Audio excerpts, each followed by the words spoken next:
말씀은 그의 100배나 주셨더라라는 제목으로 함께 은혜를 나누려고 합니다. 우리가 인생을 살다 보면 위기와 시험과 갈등과 유혹을 만나게 됩니다. 우리의 자녀들이 우리가 당하는 똑같은 위기를 경험하길 원하는 부모는 아무도 없을 것입니다. 그럼에도 불구하고 우리의 아이들도 우리가 겪었던 똑같은 위기를 만날 수 있습니다. 그때 여러분의 자녀들이 여러분이 인생의 위기를 해결했던 그 방법으로 위기를 헤쳐나가기를 기대하십니까? 그렇다고 한다면 여러분은 참 잘 살았다고 할 수 있을 겁니다. 그러나 만약에 우리의 아이들이 나처럼 이렇게 살아주지 말았으면 한다면 우리는 인생을 잘못 살고 있는 것입니다. 어느 날 우리의 자녀들이 인생의 위기를 맞을 때 내 아버지, 내 어머니는 무릎을 꿇고 이 자리에서 말씀 붙들고 일어서더라. 하나님께서 내 부모에게 주셨던 삶의 자원들을 추억할 수 있다면 그것은 여러분이 인생을 헛되이 살지 않았다는 증거입니다. 그런데 불행하게도 오늘 본문에 보면 이삭은 아버지 아브라함이 경험했던 똑같은 실수와 위기를 아버지처럼 해결하려고 하여 실패하는 것을 보게 됩니다. 우리 선조들이 경험했던 실패와 실수를 경험들을 본받지 말아야 하는데 또 성공했던 경험들을 우리의 삶의 자원과 지혜를 가질 수 있다면 우리의 아이들은 훨씬 더 행복하고 또 복된 삶이 될 것입니다. 미국의 큰 호수, 미국 사람들하고 한국 사람들이 함께 빠졌는데 영어를 못하는 한국 사람들은 다 살고 영어를 잘하는 미국 사람들은 몽땅 다 물에 빠져 죽더라 합니다. Help me, help me 하는 한국 사람들은 help me, help me 하면서 뭐 어떤 물을 밖으로 토해내는데 미국 사람들은 help me, help me 하면서 오히려 물을 마시더라는 것입니다. 그래서 죽었다는 얘기입니다. 한 분도 안 오시시네. 우리가 토할 것은 토하고 삼킬 것은 삼켜야 되는데 선조들이 실패하는 것을 받아 삼키고 선조들의 성공은 토하게 된다면 어찌 그 삶이 행복하고 성공의 삶이라고 할 수 있겠습니까? 전 비행기를 탈 때마다 신기방통할 때가 많습니다. 어떻게 그 어마어마한 여러분 쇳덩어리가 그 수백 명을 태우고 하늘을 치솟을 수 있을까? 그 어마어마한 무게를 가지고 엄청난 속도로 날아갈 수 있을까? 그런데 저는 그 비밀을 캐기 위해서 엔진을 뜯어본다든가 항공기 지붕 위에 오르락 내리락 하지 않습니다. 그럴 필요가 없습니다. 선조들이 했던 연구의 결실을 받아들이고 그 비행기를 타며 즐겁게 사는 것이면 되는 겁니다. 신앙생활, 영적인 생활에 어리석게도 인간은 언제나 신앙의 원시인처럼 그렇게 살아갑니다. 지붕에 뛰어내리다가 다리 부러지는 사람처럼 선배들의 실수를 반복합니다. 선조들이 실패했던 삶의 전체를 밟아가는 사람들이 얼마나 많은지 모릅니다. 이삭이 겪었던 인생의 위기는 무엇입니까? 창세기 26장 1절에 보면 아브람 때 흉년이 들었더니 그 땅에 또 흉년이 들매라고 이렇게 시작합니다. 저도 어릴 때 완전한 보릿고개는 아니지만 좀 순화된 그런 보릿고개를 경험해 본 일이 있습니다. 쌀은 다 떨어지고 보리는 심었는데 아직 수확할 시기가 되지 못해서 산으로 들로 풀을 뜯어먹고 소나무 껍질 벗겨서 먹었던 그런 경험이 있습니다. 농사 짓는 사람들에게 흉년은 인생의 가장 큰 고난일 수밖에 없습니다. 팔레스타인은 비가 자주 오지 않습니다. 1년에 2번 정도 성경에 나와 있는 것처럼 잊은 비와 또 이른 비와 늦은 비가 옵니다. 비가 오지 않거나 비의 양이 적으면 곧바로 흉년을 만날 수밖에 없습니다. 그들은 흉년을 들면 애굽으로 찾아가곤 했습니다. 애굽은 무려 5,000km나 넘는 긴 강, 나일강이 있기 때문에 언제나 농사를 지을 수 있었고 언제나 여러분 풀이라도 뜯어먹을 수 있었기 때문이었습니다. 아브람도 흉년을 만났을 때 애굽으로 내려갔습니다. 이삭도 애굽을 찾아가기 위해 여행을 떠났습니다. 블레셋 땅 그랄에 왔을 때 하나님이 그를 찾아오십니다. 2절에 보니까 여호와께서 이삭에게 나타나 이르시되 애굽으로 내려가지 말고 내가 내게 지시하는 땅에 거주하라고 이렇게 말씀합니다. 여러분 신앙생활 하다 보면 우리가 약속의 땅에 있는데도 순종의 땅에 있는데도 위기와 흉년이 찾아옵니다. 고난이 피해가는 사람은 이 세상에 아무도 없습니다. 우리가 예수를 믿음에도 불구하고 세상 사람들이 당하는 고난을 똑같이 당합니다. 한 가지 다른 점이 있다면 고난을 통하여 망하지 아니하고 오히려 더 큰 유익의 단계로 나간다는 점입니다.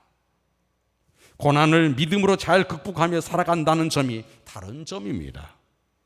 한 걸음 더 나아가 오늘 본문은 환경이 어떠하든지 그 환경에 따라 살지 말고 하나님이 지시하시는 땅에서 일어서라. 하나님의 지시하는 땅에서 너는 꿋꿋하게 그곳에 서 있으라고 말씀합니다.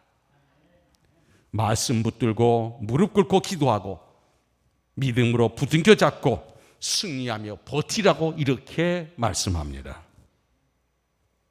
현대인들은 아브람과 이삭처럼 먹을 것이 없어 애굽으로 내려가는 것이 아니라 더 많은 것을 먹고 더 많은 것을 가지고 더 많은 것을 탐하기 위해 애굽으로 내려갑니다.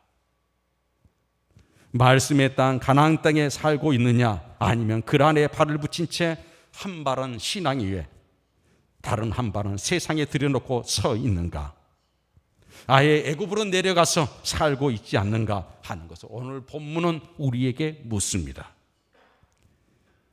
인생 살다가 위기를 만나도 흉년을 만나도 하나님을 믿어라. 하나님이 살아계심을 믿어라. 하나님이 너를 사랑하고 있음을 믿어라. 하나님은 부하시고 능력이 많으신 분임을 믿어라. 오늘 하나님, 이 하나님을 여러분과 저에게 다시 한번 오늘 본문은 들려주고 있습니다.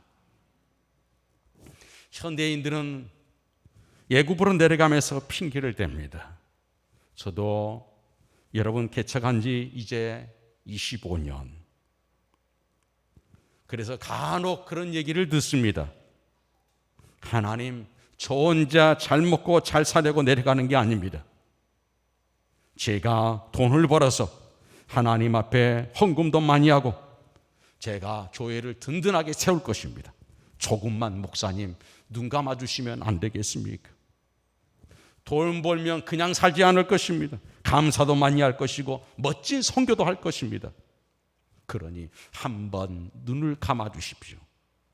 하나님, 제가 지금 치사한 방법으로 살긴 하지만 조금만 기다려 주십시오. 이렇게 얘기한 분들을 간혹 여러분 제가 경험했습니다.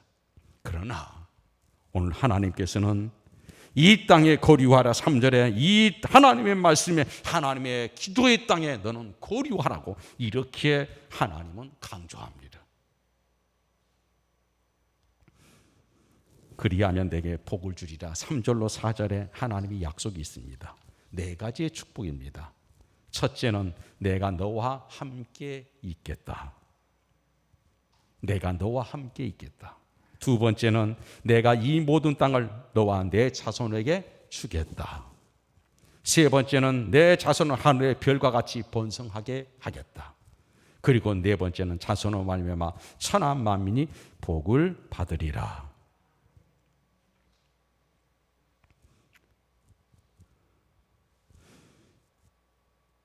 한 걸음 나아가서 우리가 무엇을 하든지 움직이는 대로 복을 받을 것이라는 것이죠. 어떠한 복 한두 개 받는 것이 아닙니다. 우리 자신이 복덩어리가 되는 것이죠. 왜 우리가 위기를 만나면 하나님 말씀을 자꾸만 무시하고 또 감추면서 우리는 하나님이 원하시는 방향으로 가지 않고 오히려 내가 바라는 여러분 나를 풍요롭게 할 수 있는 곳을 왜 찾아갈까? 우리는 내가 복을 찾아가야 된다고 생각한 사람들입니다. 내가 뭔가의 성공을 이루기 위해는 나는 성공을 이루어가는 곳으로 나는 가야 된다고 이렇게 믿는 사람들입니다. 그런데 하나님은 정반대로 우리에게 말씀하십니다. 아니라는 것입니다. 내가 복의 덩어리가 되어야 된다. 복의 근원이 내가 되어야 된다는 것입니다. 복을 쫓아가서 찾고 일구고 찾아내는 사람, 캐내는 사람이 아니라 내가 복의 근원이 되라는 것입니다.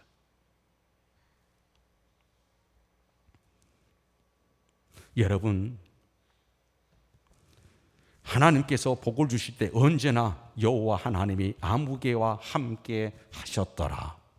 이 표현이 성경에는 반복적으로 등장합니다. 하나님이 이삭과 함께 하셨다. 하나님이 야곱과 함께 하셨더라. 하나님이 요셉과 함께 하셨더라. 하나님이 여호수아와 하나님이 모세와 함께 하셨더라. 계속해서 반복하고 있는 성경의 이 말씀을 여러분과 저는 기억해야 합니다. 나는 복을 찾아 헤매는 사람이 아닙니다. 나는 복의 근원이 되는 사람이어야 합니다. 그 복의 근원이 무엇입니까? 여러분 3절의 그 말씀, 내가 너와 함께 있겠다. 이래서 우리는 복의 근원이 되는 겁니다. 하나님이 나와 함께 하시면, 그분이 나와 함께 하시면 나는 더 이상 복을 찾아가는 사람이 아니라 나는 복을 누리는 사람, 다른 사람들로 하여금 나로 인해서 여러분 복을 함께 경험하는, 흘러가게 할 수 있는 그런 복의 복된 사람이 되어진다는 것이 오늘 본문이 우리에게 보여주고 있는 메시지입니다.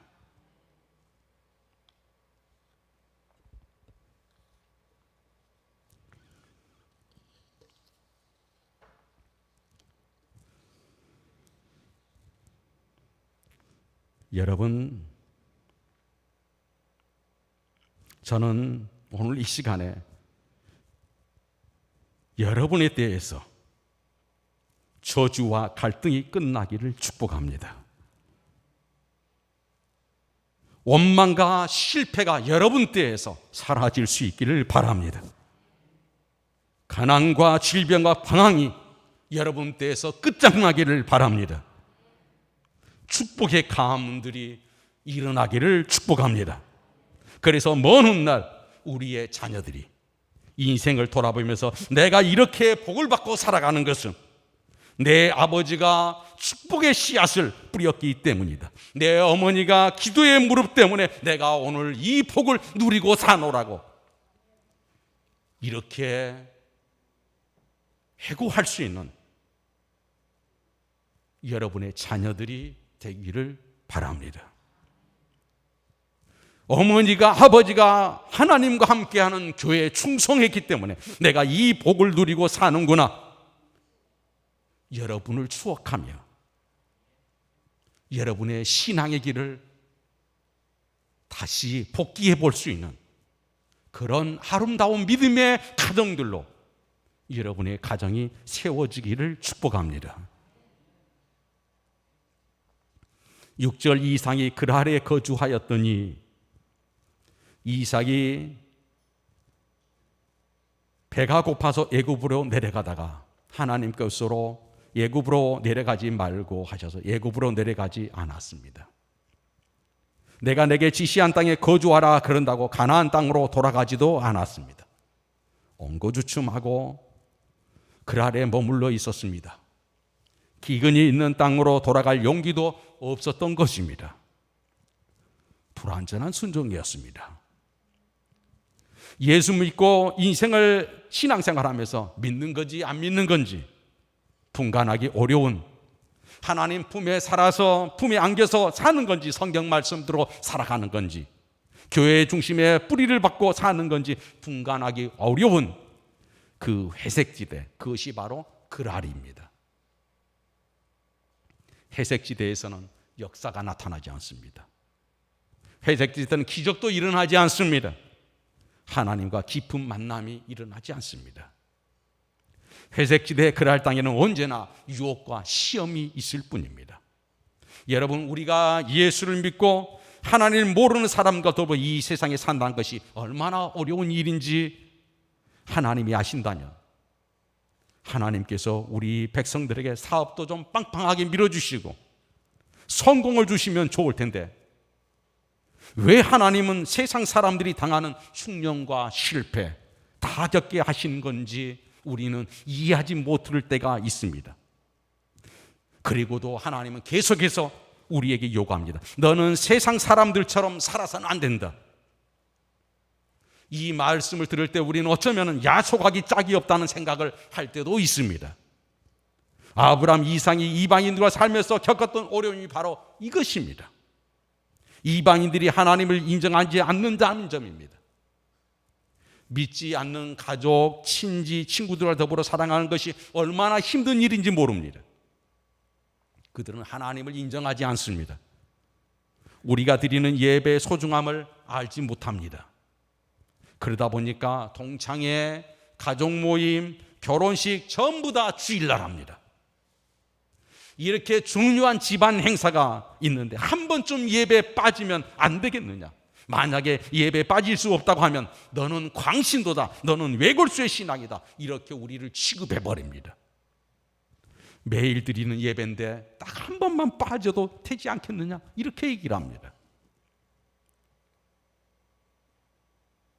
이런 세상에서 우리는 살아가는데 하나님의 기대는 무엇입니까? 그래도 너는 그곳에서 하나님의 말씀으로, 하나님의 약속을 따라 하나님이 지시하신 곳에 너는 그곳에서 버텨야 된다는 것입니다. 버텨내는 너와 나는 영원히 함께 할 것이다.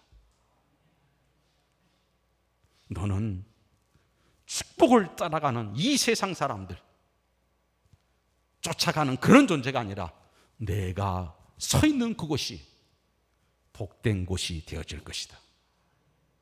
내가 머무는 곳이 복된 삶이 되어질 것이다. 당시 중동의 풍습은 남의 아내 딸을 빼앗는 것을 아무렇지 않게 생각했습니다. 힘센 자가 최고였습니다. 돈을 뺏기 위해 사람을 해치듯이 여인을 뺏기 위해 사람을 해치기도 했습니다. 아브라함도 이삭도 아내를 지킬 용기도 힘도 없었습니다.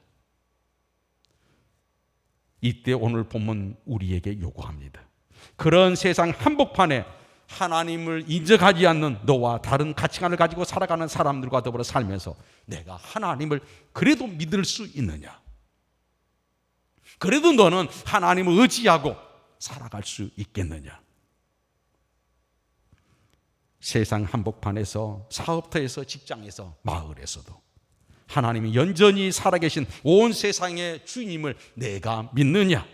그 믿음을 빗두고 살아갈 때 때로는 손해를 볼 수도 있고 때로는 오해를 받을 수도 있음에도 불구하고 그 하나님의 자녀의 영광이라는 타이틀을, 그 명칭을 내가 가지고 끝까지 살아갈 수 있겠느냐? 예수 믿는 권한을 내가 자랑으로 여기며 살 수 있겠느냐? 오늘 본문은 우리에게 다시 한번 이 물음을 던지고 있습니다. 이것이 참된 신앙의 길이죠. 그런데 이삭은 아브라함 아버지처럼 약점을 따라가면서 하나님의 말씀을 온전히 자기 것으로 여러분 실천하지 못하고 살아갔습니다. 흔히 이런 곡해를 하신 분들이 있습니다. 좋은 설교를 들으면 좋은 신앙이 된 것으로 착각합니다. 행복한 설교를 들으면 그 신앙의 주인공이 된 것으로 착각합니다. 좋은 설교 들었다고 좋은 신앙인이 되는 것이 아닙니다. 들었던 말씀이 거기에 내 삶이 가치가 투여될 때 그 말씀을 내 것으로 받아들여야 합니다. 인생의 시험과 위기에 부딪혔을 때 그 말씀을 붙들고 헤쳐나가야 합니다. 말씀대로 하나님의 방법대로 승리하는 법을 배우고 체험할 때 그 말씀이 주인공이 되고 그 말씀이 나의 말씀이 되는 것입니다. 여러분, 우리는 오늘 본문에서 참 이삭에 대해서 결코 넉넉하고 또 긍정적인 평가를 하기는 그 모습의 행보를 보면 많이 부족합니다. 어쩌면 못나 보이기도 합니다. 이처럼 못난 이삭, 그러나 이 못난 이삭을 하나님이 어떻게 대하십니까? 하나님이 그를 지키십니다. 보호하십니다. 실수하는 이 이삭에게 오히려 하나님은 오늘 어떻게 하시나요? 축복으로 응대하셨습니다. 내가 충성하지 못했음에도 불구하고, 내가 약점이 많음에도 불구하고, 허물이 많음에도 불구하고, 여전히 실수가 많음에도 불구하고 하나님이 나를 보호하시고 치료하시고 나를 자녀로 인정해 주십니다. 그의 품 안에서 살도록 도와주십니다. 제 친구가 가끔씩 밥을 먹는데 1년에 한두 번, 한 두세 번 먹습니다. 그런데 그 친구는 약을 한 움큼씩 여러분 먹습니다. 그래서 무슨 약을 그렇게 한 움큼씩 먹냐고 물었더니 그 친구가 내게 이랬습니다. 약할 때 강함 주신다, 이러면서 쪼크를 하는 것입니다. 기가 막혔습니다. 여러분, 그렇습니다. 하나님은 약할 때에도 불구하고 모자람에도 불구하고 하나님 우리를 사랑하십니다. 우리를 약하기 때문에 폐기처분하시지 않습니다. 하나님 우리를 오히려 지키시고 보호하십니다. 여러분, 흉년을 만나 약속의 땅을 떠나갑니다. 애굽으로 내려가지 말라는 하나님 말씀 듣고 엉거주춤 그랄 땅에 이러지도 않고 저러지도 않고 애매하게 멈춰 있습니다. 더욱이 아내를 누이라고 속여가지고 여러분 블레셋 왕으로 하여금 책망을 받고 자신이 온갖 창피를 당하고 하나님의 얼굴에 먹칠했습니다. 자존심도 다 무너졌습니다. 그 다음에 하나님의 말씀이 어떻게 전개돼야 될까요? 이 모습을 보고 있는 하나님이 이삭에 대해서 어떻게 대해야 될까요? 보통은 큰 몽둥이 들고 이삭에게 찾아와야 합니다. 그리고 이삭에게 얘기하겠죠. 내 이놈, 내 죄를 내가 알렸다. 이렇게 이어져 가는 것이 성경의 스토리에 합리적일 것입니다. 그런데 하나님이 이삭을 어떻게 대하십니까? 그 땅에서 100배의 복을 주셨다. 이렇게 성경이 되어져 있습니다.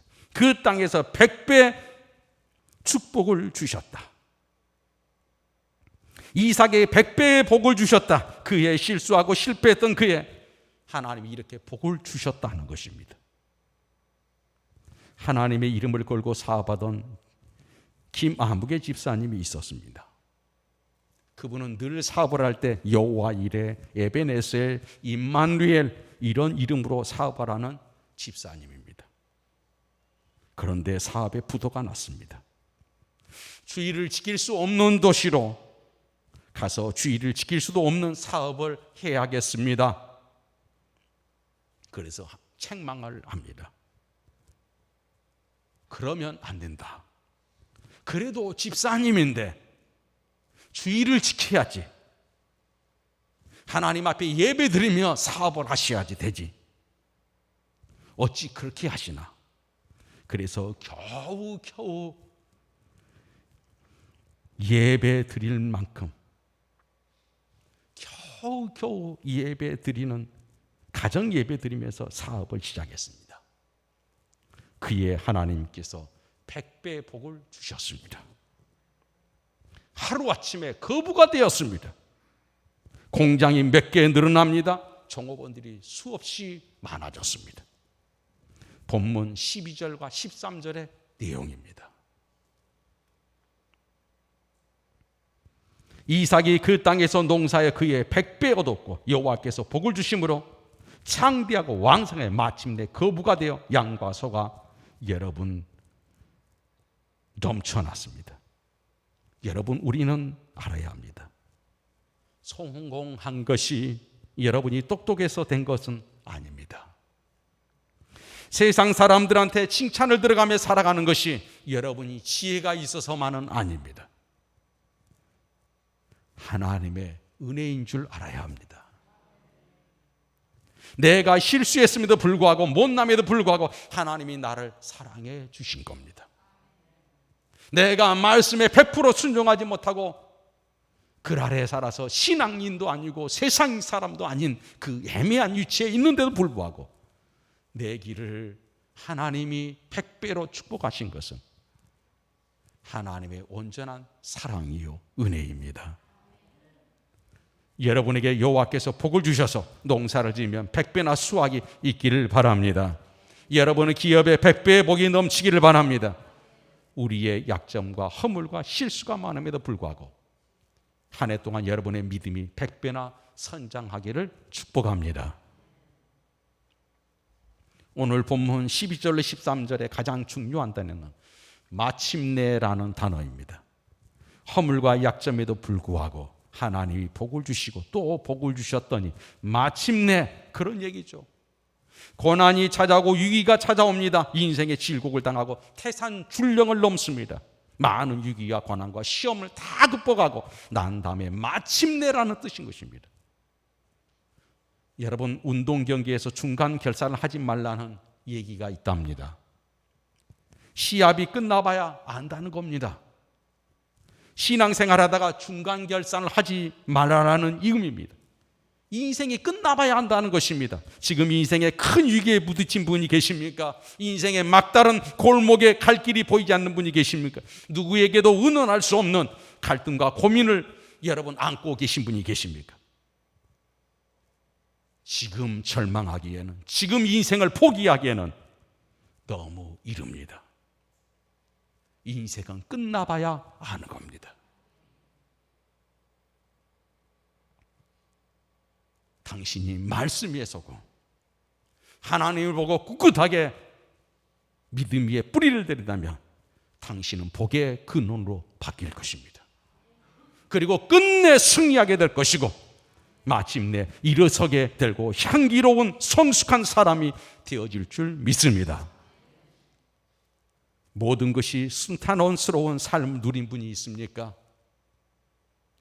겸손히 하나님께 인도를 구하십시오. 그것이 지금 당신의 인생의 끝의 모습이 아닙니다. 내가 지금 누리고 있는 호화와 부가 있다면 그것이 영원할 거라고 생각하시면 당신이 대단히 착각하고 있는 것입니다. 당신이 바뀌어야 됩니다.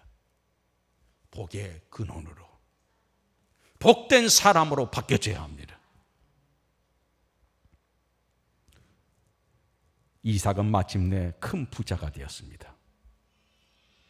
그 복을 가지고 사람들을 섬기고 사람들과 나누면서 아무 고난과 어려움 없이 잘 먹고 잘 살다가 장수하여 하나님 앞에 섰다. 이렇게 인생이 끝나면 얼마나 고집겠습니까? 그런데 인생은 그런 인생이 없습니다. 또 위기가 찾아온 것입니다. 여러분, 이삭이 농사를 지었습니다. 자기의 우물들은 발싹발싹 마르는데 이삭의 우물에는 물이 펑펑 쏟아져 나옵니다. 이 우물이 우리의 물샘을 다 뽑아간다고 그 우물을 메꿔 버립니다. 그것을 하는 수 없이 피해 다른 곳에 가서 우물을 봤더니 또 이삭의 우물에는 물이 펑펑 쏟아져 나오는데 자기네 우물은 물이 나오지 않습니다. 그래 동네 청년들이 몽둥이를 들고 찾아왔습니다. 여기가 우리 땅이다. 너희 땅으로 돌아가라. 하는 수 없이 도망갔습니다. 또 도망가서 팝니다. 멀리 도망가서 봤더니 점점 우물이, 더 큰 우물이 나옵니다. 이삭은 스스로 자기는 양보하고 가는 줄 알았습니다. 피해서 도망간 줄 알았습니다. 그러나 하나님께서는 이삭을 몰아 약속의 가나안 땅으로 인도하고 계셨습니다. 이동의 이삭의 경로를, 지도를 놓고 제가 펴보니까 글쎄 놀랍게도 이삭이 가면 갈수록 우물이 쫓기면 쫓겨가는 것 같았는데, 몰리는 것 같은데 가면 갈수록 우물을 파는데 더 큰 우물들이 나오는 곳이 바로 가나안 땅을 향하고 있는 길이었습니다. 하나님은 이 이삭을 축복 가운데 가나안 땅으로 이끌어가고 계셨습니다.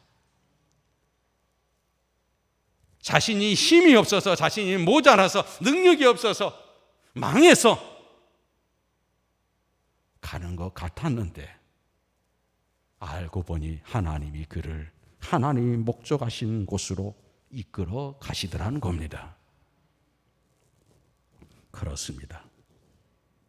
하나님의 목적은 이 세상에 부도 주시지만 마지막의 축복은 하나님께서 당신의 영혼을 책임지시는 겁니다. 하나님이 당신의 생명, 영원한 생명을 하나님이 주시는 그 땅으로 인도하시는 것입니다. 명절 보내면서 예수 믿는 집사, 권사, 장로, 목사이기 때문에 참고 인내해야 했던 순간들이 많이 있었을 겁니다. 말하지 않았다고 바보 취급합니다. 양보했더니 생각이 없는 사람이라고 오해합니다. 그러나 기억하십시오. 하나님이 갚아주실 것입니다. 지는 것 같음에도 불구하고 인생의 종점적에 도착해 보니 승리자는 바로 자신이었다는 것을 깨닫게 됩니다. 여러분, 인간의 간사함과 장깨로 승리하고 성공하는 사람이 되려 말고 여호와 하나님이 함께 하심으로 승리하고 성공하는 여러분이 되시기를 바랍니다. 이삭이 손만 대면 우물이 터졌습니다. 여러분이 손만 대면 기적들이 일어나기를 축복합니다. 이삭이 밟는 모든 땅이 옥토로 변해됐습니다. 여러분이 가는 모든 것이 복된 땅이 되어지기를 축복합니다. 그러기 위한 딱 한 가지가 여러분 오늘 마지막으로 맺습니다. 필요합니다. 무엇입니까? 하나님이 당신과 함께 해야 합니다. 아브라함에게 함께 하셨던 그 길. 왜 아브라함이 복을 받았습니까? 그 길은 하나님이 말씀하신 길이었고 그 걸음은 하나님과 동행하는 걸음이었습니다. 이제 여러분 마음속에 가득 채우고 있는 이 세상의 여러분 논리와 이 세상의 상식을 가지고 복을 추적하는 사람, 복을 캐기 위해서 여러분 아둥바둥 치열하게 살아가는 그런 사람이 되려고 하지 마시고 내가 복된 인생이 되게 해달라고 하나님 앞에 나는 그 어떤 곳에서든지 말씀으로 믿음으로 하나님을 바라보면 나는 버티리라. 나의 마지막 순간은 하나님 말씀에 내 걸음이 머무는 곳이다. 이 결단이 오늘 당신에게 있기를 바랍니다. 그러면 분명히 당신은 아브라함이 복된 사람 되었던 것처럼 당신의 인생도 복된 인생이 되어질 것입니다. 하나님이 당신과 함께 하기 때문입니다. 그렇기 때문에 이삭은 전혀 초조하지 않았습니다. 얼마나 여유 있는지 모릅니다. 화딱지 나는 일이지요. 그럼에도 불구하고 이삭은 분노를 잘 다스렸습니다. 분노에 지배당하지 않았습니다. 갈등과 좌절을 극복하고 살았습니다. 여러분 22절로 29절에 보면 여러분 이삭의 복된 과정이 복된 여러분 위치를 우리가 확인하게 됩니다.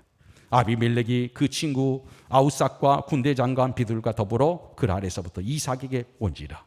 이삭이 그들에게 이르되 너희가 나를 미워하여 나에게 너희를 떠나게 할 건 어찌 내게 왔느냐. 그들이 이르되 여호와께서 너와 함께 계심을 우리가 분명히 보았으므로. 그가 파는 우물이 물이 나오는 것은 이것이었습니다. 여호와께서 함께 계심으로, 이것입니다. 함께 계심으로. 여호와 하나님이 함께 너와 계심을 보았다. 하나님이 너를 지키고 보호하는 내가 하나님부터 받는 복을 누가 빼앗을 수 있으랴? 누가 찢을 수 있으랴? 짓밟을 수 있으랴? 너에게 항복하겠다. 너와 내가 조약을 맺자. 여호와 하나님이 너와 함께 계심을 보았노라. 그 땅에 그의 100배나 복을 누렸습니다. 우리 오늘 예배하는 모든 우리 열린교회 성도 여러분, 가정에서 예배하는 모든 분들, 오늘의 이 말씀을 통해서 이제 하나님 내게 복을 주소서, 내가 하나님 복을 취하게 하소서가 아니라 하나님 내가 복된 사람이 되도록 하나님이 말씀한 곳에 내가 꿋꿋하게 서 있게 하소서.